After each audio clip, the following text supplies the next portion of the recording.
කොළඹ රත්නපුර පැල්මඩුල්ල පසුකොට ඇඹිලිපිටිය මාර්ගයේ ගමන් කරන විට හමුවන පල්ලෙ පැත්ත පසුකර යන විට කොළඹගේ ආර ප්‍රදේශයට ආසන්නයේදී ගිරි ශිඛර සහිත කඳුවැටිය පාමුල සංකපාල රජමහා විහාරය හමුවනවා.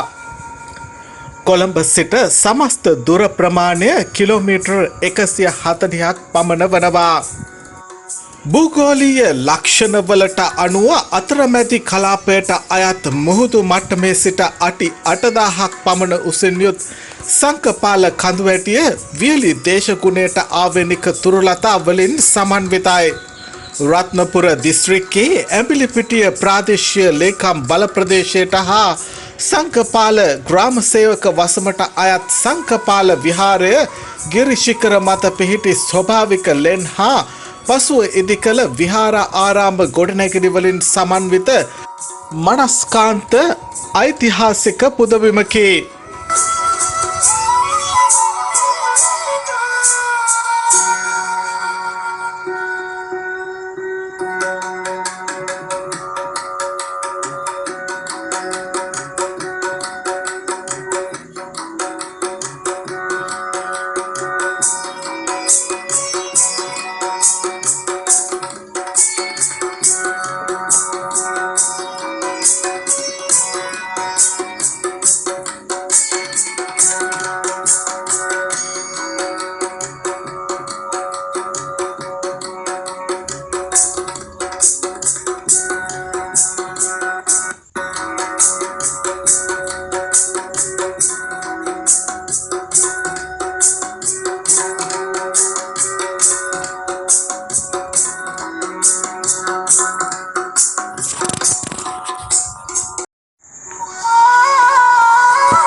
සංකපාල විහාරය දෙවරක් සංඝසතු කළ විහාරයකි. යුග 3ක් දැකිය හැකි විහාරයකි. අනුරාධපුර යුගය, මහනුවර යුගය හා මෑත යුගයේ වශයෙන් මෙය විස්තර කළ හැකි. සංකපාල විහාර භූමියේ පිහිටි ඇතැම් ගල්ලෙන්වල මධ්‍ය ශිලා යුගයට අයත් බලංගොඩ මානවයා විසූ බවට සාධකද දක්නට තිබෙනවා. ක්‍රිස්තු පූර්ව 161 137 කාලේ රජ කළ දුටුගැමුණු රජතුමා විසින් විජිතපුර සටන ජයගත් පසු තම දසමහා යෝධයන්ට ගම්වර ප්‍රදානය කරනු ලැබුවා. එහිදී මොනරාගල මාලිගහවිල ප්‍රදේශයෙන් පැමිණි යෝධයෙකු වූ පුස්සදේවට හිමි වූයේ පල්ලබැද්ද ගම්වරයයි. පුස්සදේව යනු දුටුගැමුණු රජුගේ හමුදාවේ හක් පිබීමේ හා දුනු ශිල්පයේ අති දක්ෂ සෙනවියකි. මෙම ගම්වරය පිළිගත් පුස්සදේව යෝධයා තම හිතවතුන් සමග එහි පදිංචියට පැමිණ ගම්මානයක් ගොඩනගා ඇත. ඉන් ටික කාලයකට පසු ඔහු ජීවිතය ගැන කලකිරී මහණ විය. ඔහු විසින් සංකපාල විහාරය ගොඩනංවන ලදී. එසේම පුස්සදේව හිමියන් පසු කලක විදසුන් වඩා රහත් වූ බවද ඓතිහාසික තොරතුරු වල සඳහන් වේ.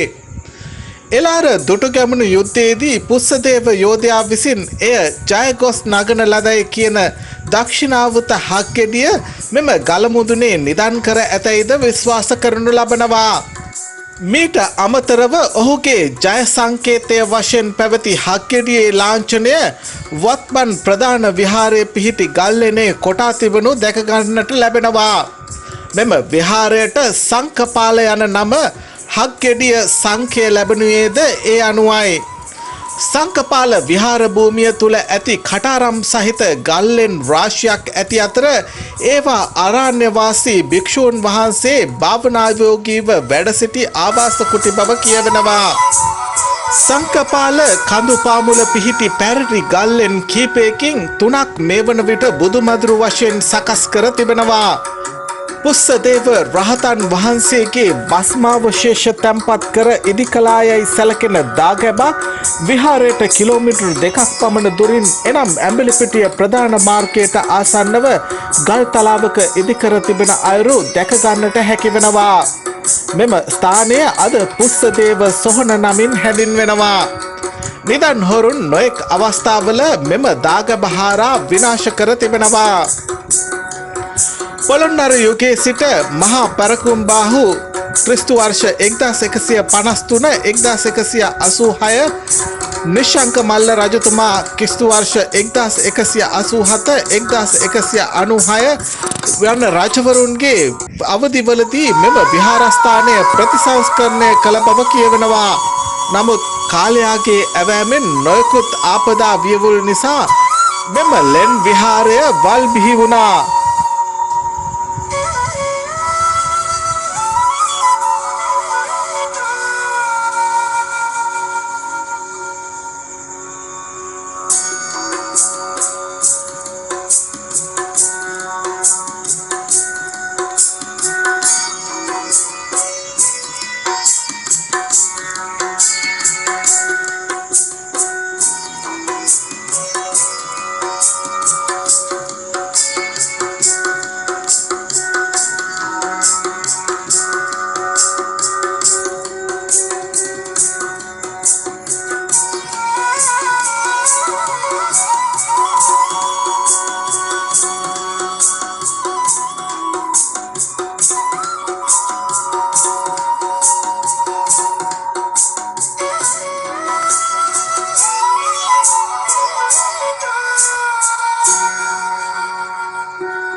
කෙසේ නමුත් සංකපාල රජමහා විහාරය ගැන නැවතත් වැදගත් තොරතුරු රැසක් අසන්නට ලැබෙන්නේ මහනුවර යුගයේ රාජාදී රාජසිංහ රජතුමාගේ රජ තපසයි.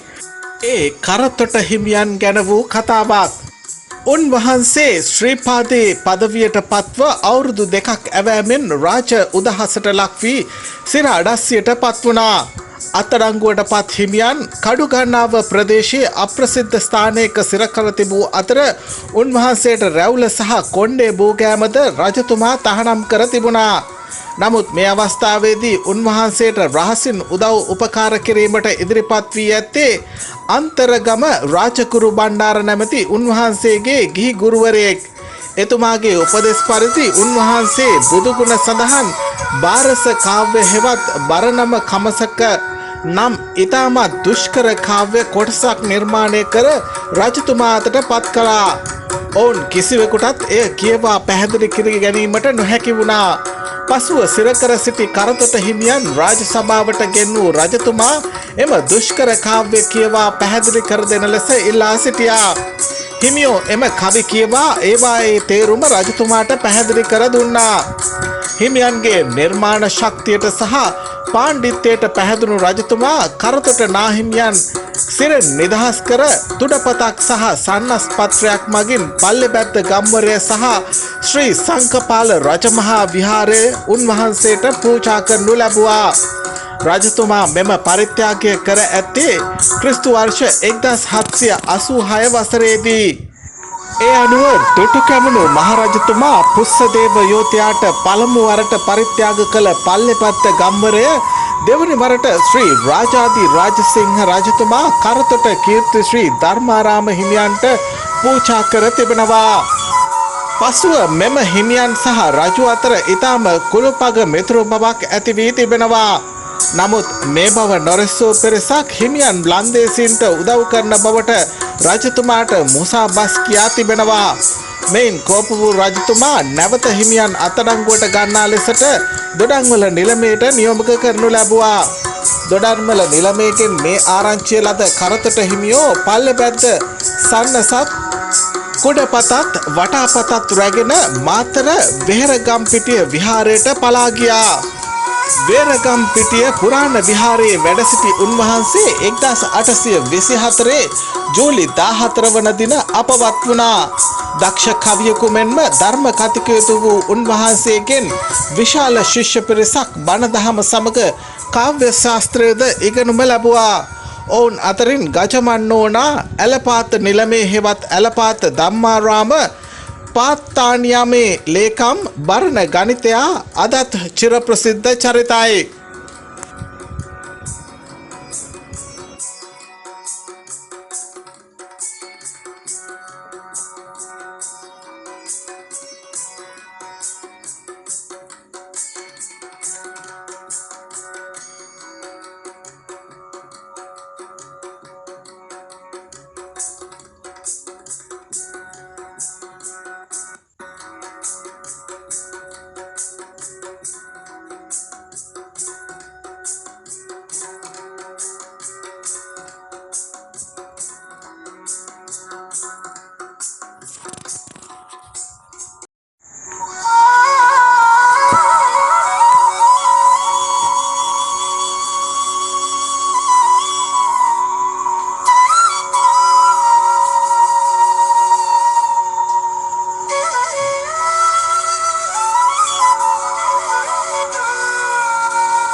කෙසේ වෙතත් සංකපාල විහාරය පසුකාලීනව නැවත වල්බිහි වුණා.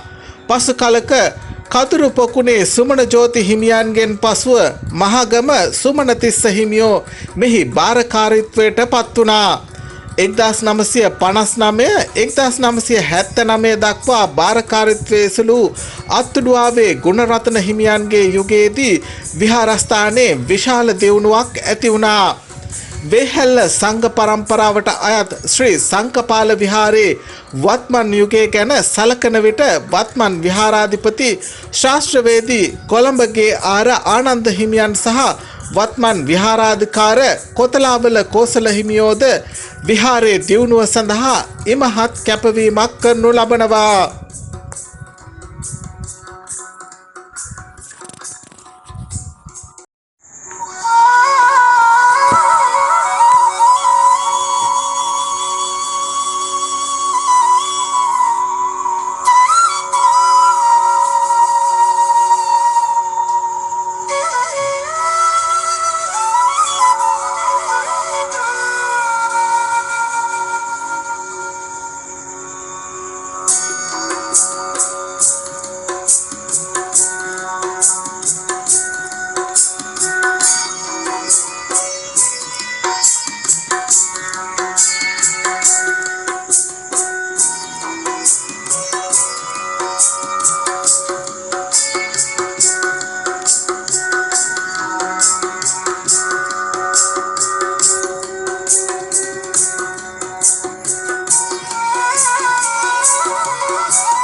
ඉතින් මෙවැනි තවත් වැදගත් තොරතුරු සමගින් අපි ආයෙත් දවසක හමු වෙමු.